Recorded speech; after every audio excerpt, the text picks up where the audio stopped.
Good evening and welcome to tonight's news bulletin. It is the 13th of October 2025, and on the lineup tonight, the government launches a new Kenya Defence Forces recruitment drive with strict measures to restore integrity and fairness. On the other hand, health workers in Kiambu take to the streets over a prolonged standoff with the county government, and tensions also rise high in Kirinyaga as residents protest against former Deputy President Rigathi Gachagua. Tonight, we'll also tell you about fresh efforts to take Kenya's foreign policy to the grassroots, the new water projects transforming lives in Kwale, and growing concerns over voter apathy in Kajiado. But let's take a look at the top stories tonight.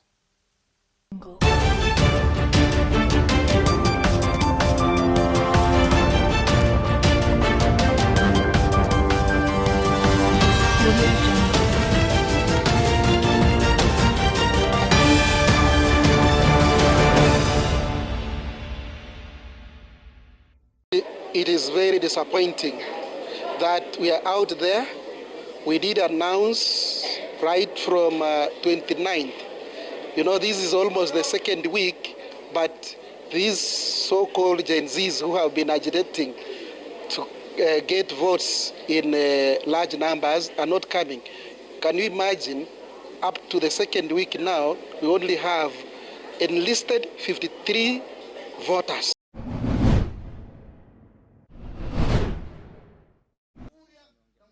Kwa sababu maji yatakuwa yako chumvi, tukaweka hiyo mtambo wa kusafisha ili maji yawe safi. Tumepata maji haya, lakini haitokuwa mwisho. Ule mradi wa ile bwawa ambalo tumechimba pale, baada ya kusafisha, tunatarajia yale maji tuweze kuyasambaza yaweze kufika pia Kilibasi.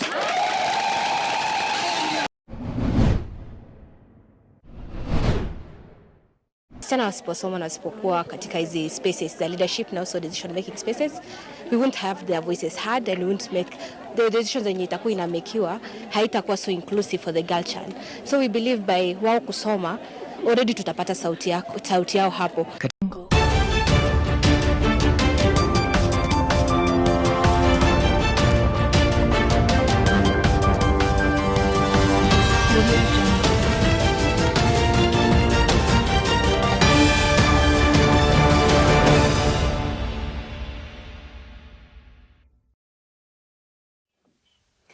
Welcome to Younib TV Live at 9. The bulletin begins right now. My name is Alphonce, Ouma. Now, the government has initiated the 2025 Kenya Defence Forces KDF recruitment campaign, introducing new guidelines designed to restore integrity and fairness in the process.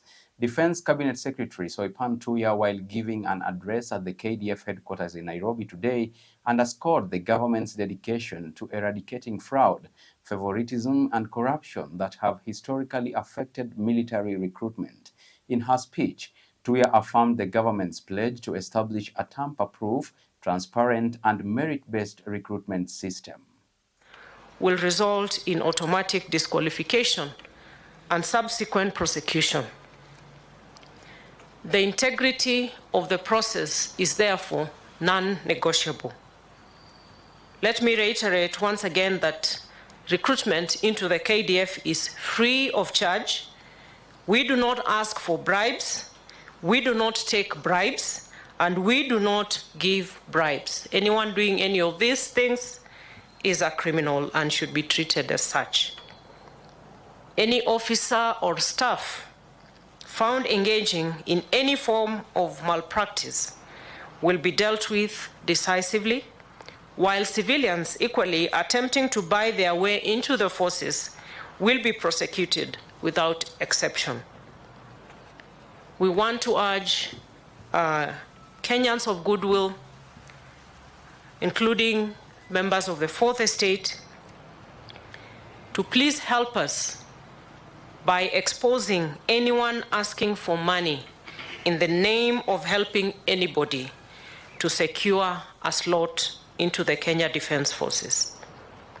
And in this regard, we are working very closely with other government agencies, namely the National Police Service, the DCI, the ESCC, as well as the NIS, to ensure a fair, transparent, and credible process. Some of these partners, I'm happy, are represented here today. And this collaborative approach reinforces accountability and ensures the highest standards of integrity. In addition, parents, guardians, community, religious leaders, as well as the national government and county administrations have a vital role to play in this exercise. Their support in guiding our young people, encouraging them to present themselves honestly, and reinforcing the values of discipline and integrity that the Kenya Defence Forces stands for is invaluable. Recruitment into the military is not only a national duty, but also a community responsibility, and we urge all of us to play their rightful role. Medical professionals affiliated with the Kenya Medical Practitioners and Dentists Union, KMPDU, alongside Bunge Mashinani activists, conducted demonstrations outside Kiambu County Referral Hospital to commemorate 138 days since their conflict with the county government commenced.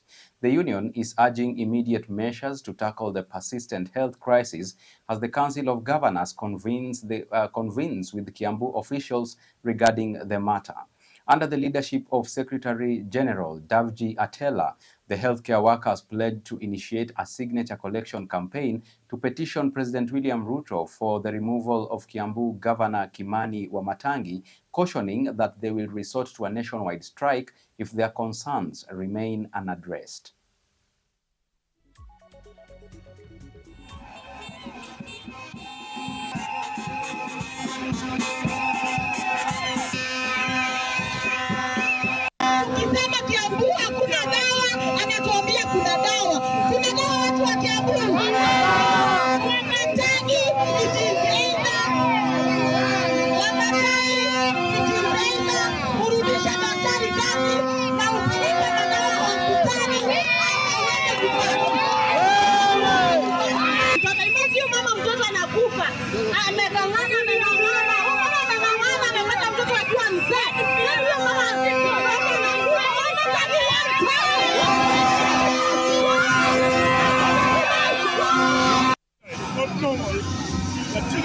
Born are dying every day in this modern day and modern age because they have hospitals and their budgets. It's not normal to only claim that it's working when doctors are out. So as a union we are saying we will not allow the incidents of Laikipia, the incidents of Kirinyaga to repeat itself in Kiambu.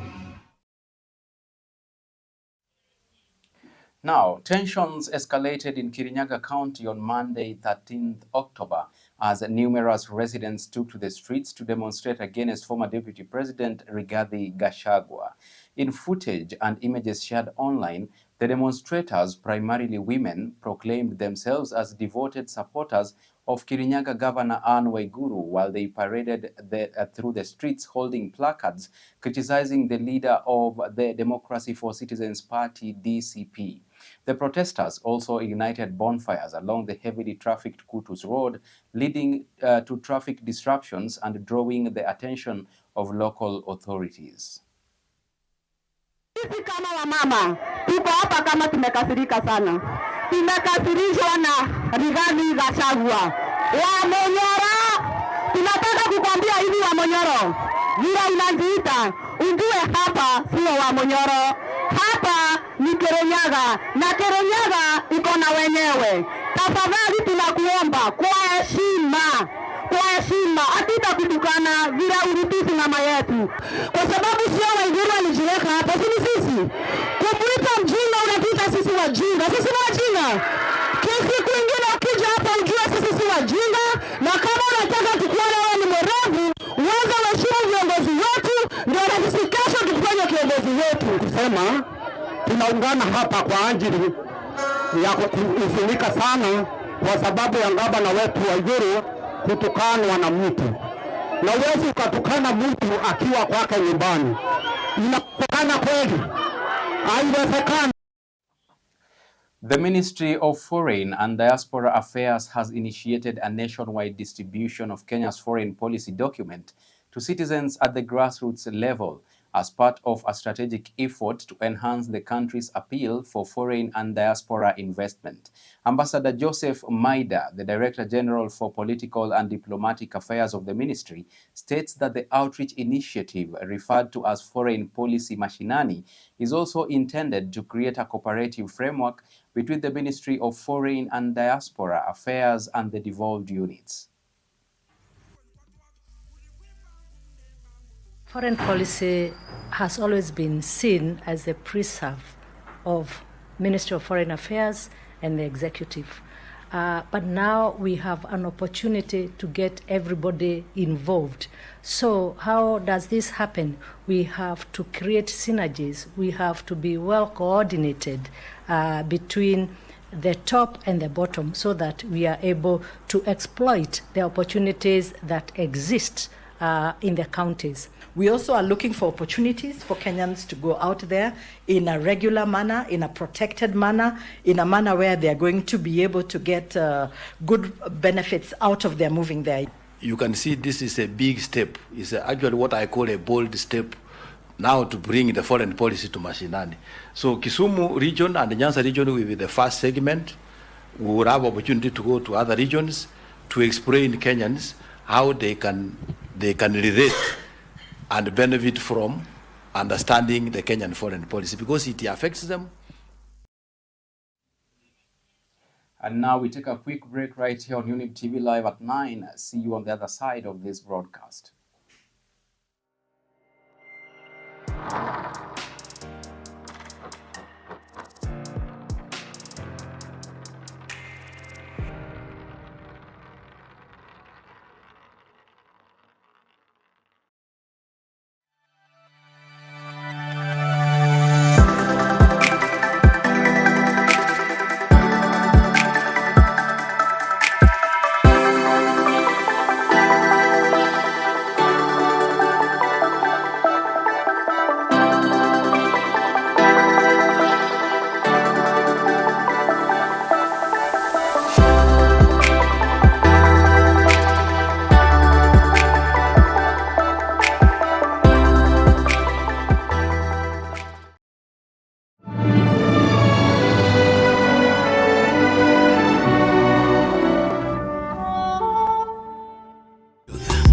Ever the best. Hallelujah.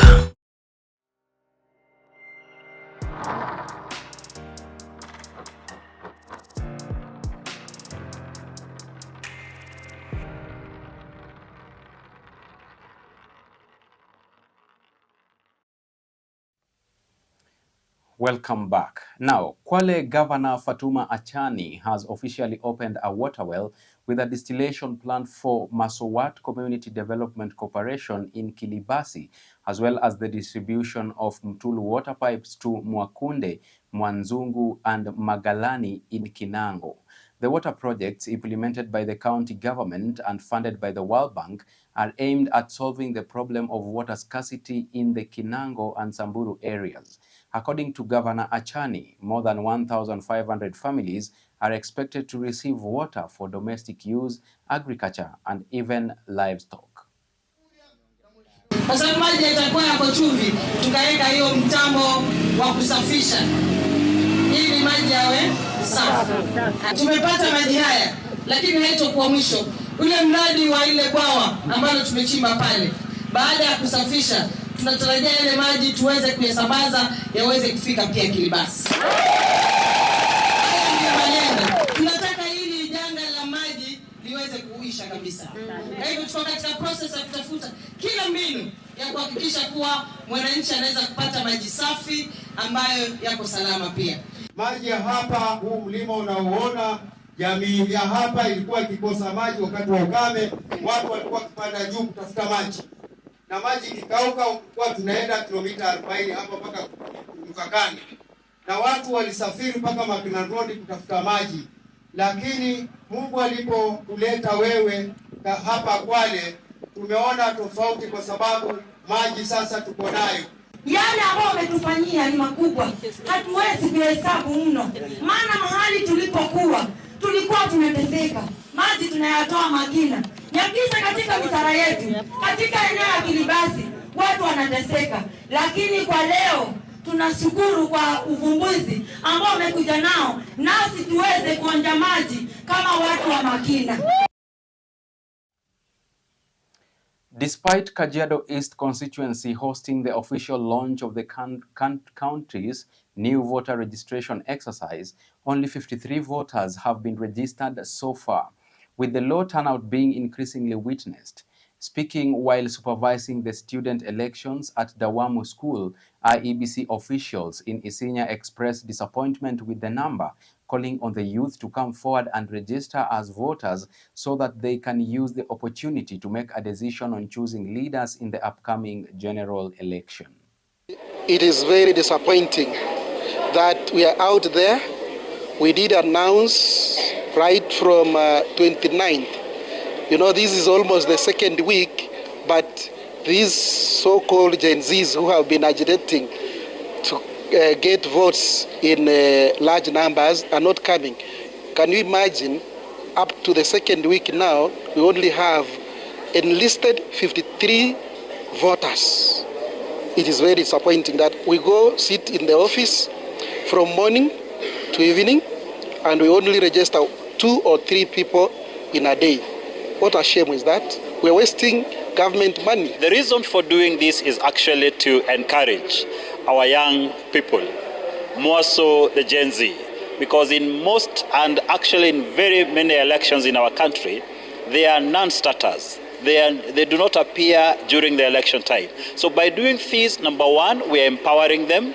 Number two, we are showing them the importance of making a decision via voting. They are teaching these young people about the rule of law at their age, upholding integrity, and all that it matters as citizens. When they come out, they will understand what the rule of law is. When they start young, they keep the law moving with them. It has been a good experience.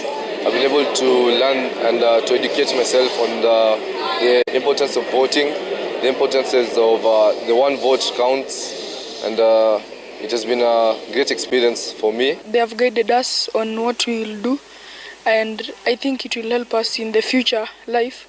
When I finish my Form 4 in 2027, I will be educated on how to vote. 3 people have died at the disputed Kuria-Kipsigis border in Nyabiora area of Migori County after violence broke out, an incident that has left residents in fear with several families fleeing in fear. The killings come just weeks after Interior Cabinet Secretary Kipchumba Murkomen chaired a security meeting in the area. Residents are now calling on the government to take immediate security measures, stressing the importance of government protecting lives and property. Watu wetu wameuawa, mashamba zetu zimenyakuliwa, watu wetu hawaendi shuleni. Wiki ambayo inakuja watu watafanya mitihani. Swali ambalo tunauliza, watoto wetu ambao wako na hii mashule watafanyaje mitihani? Nataka kuuliza serikali kuu, Mheshimiwa Rais Ruto, hivi sisi wakule si wa Kenya, mbona tusipatiwe haki kama wengine wanavyopewa haki yao? Tuito wa Tanzania ama wa Kenya. Tunashangaa tupeleke pande moja, kama ni wa Tanzania ni wa Tanzania, kama ni wa Kenya ni wa Kenya. Vijana wetu wameuawa wengi, siku hizi mama ni wachana. Ukienda kila mji hakuna mwanamume. Sasa karibu hii miaka 3 vita itaanza kusimama, na nasema nitaenda wapi serikali? Simu nisetie, kama mna malia kuniweka na watoto mnipeleke. Sisi hatuna mabwana. Hii watu wa Nyabiora hakuna mabwana, kutoka kwa hii michi yote wameuawa wameisha. Sasa tutafanya nini? Wachane ndio. Let's now cross over to Samburu County. Now, outdated traditions such as early marriage of girls and female genital mutilation are increasingly crippling the efforts of girls to achieve their dreams in Samburu County. Stakeholders are calling for girls to be sent to school to break the shackles of these corrupt traditions. Since ancient times, Samburu girls have been struggling with the shackles of traditions that stifle their dreams in life and putting their futures in jeopardy. Anafaa kuleta dawari, na kwa hivyo akipelekwa shule na bado tena ataenda kuuzwa, inakuwa loss kwa mzazi. So hizo ndo challenges zenye mtoto wa msichana anapitia, lakini kupitia shughuli kama hizi tuna empower msichana aweze kukua na nguvu kama kijana. Najua kwa society yetu sana aswa wa Samburu tumemweka yule mtoto nyuma kidogo. I feel like this is the right time for us to start empowering our girls na kuwapea equal chances, both boys and girls. We have learned so many things from our mentorship. We have learned that girls can also make it, and girls also can become leaders of tomorrow. And girls, we have the right to do anything. We have rights for everything. Wasichana wasiposoma na wasipokuwa katika hizi spaces za leadership and also decision making spaces, we won't have their voices heard and we won't make the decisions zenye itakuwa inamekiwa haitakuwa so inclusive for the girl child. So we believe by wao kusoma already tutapata sauti yao hapo. Shule tunawahimiza na tumewaonyesha pia hawa ambao wameenda shule manufaa yao, ama wamepata kuwa ile vitu ambao wao wenyewe wanatamani, kuwa daktari, kuwa mwalimu. Hii tu ni kupitia masomo. Kwa hivyo hata wazazi najua wameanza kujua umuhimu wa kupeleka watoto shule. To ensure that we have the gender equality and also socio-economic empowerment, and also to ensure that the girls, especially in Samburu, have all gone to school, because this means that they have the same rights as the boys. And with that story from Samburu highlighting the struggle against outdated traditions, we come to the end of tonight's bulletin. Thank you for watching and staying informed with us. My name is Alphonce Ouma, and from all of us here at Younib TV, have a good night.